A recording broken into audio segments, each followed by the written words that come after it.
Hi, kids! Hi, Ray! Oh, Angelica, ang agang homework niya na. May assignment ka na kaagad? Wala po, pero pinapakita ko lang po to kay Ate Liana yung handbook namin. Nakasulat po dito yung rules and regulations nila sa loob ng school. Kailangan daw po kasi naming pag-aralan na tandaan kasi kung meron daw po kaming hindi nasunod, pwede kaming dalhin sa guidance office.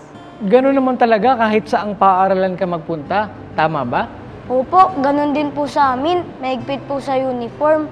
Hindi ka po pwedeng papasukin kapag wala pong badge yung uniform mo. Kahit po sa amin, yung sapatos nga lang po dapat itim at balat. Hindi po pwedeng rubber shoes.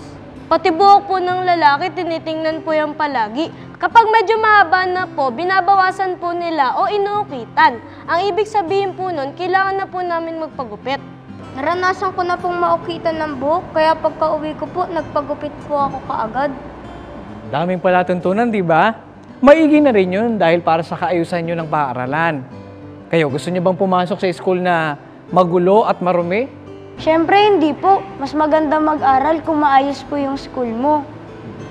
Kaya may ganyan sa school dahil gusto ng mga nangunguna sa school na maging maayos ang inyong pag-aaral sa kanila. Di ba, itinuturo naman sa Biblia yung kaayusan at lagi rin natin pinag-aaralan yon. Mabuti basahin natin uli ang nakasulat sa unang Korinto sa 14 at 40. Datapwat gawin ninyong may karapatan at may kaayusan ang lahat ng mga bagay. At yan natin verse of the day!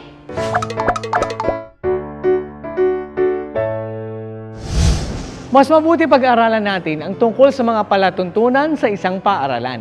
Ano-ano ba ang mga dapat nating sundin para maging maayos ang pag-aaral natin sa loob ng paaralan?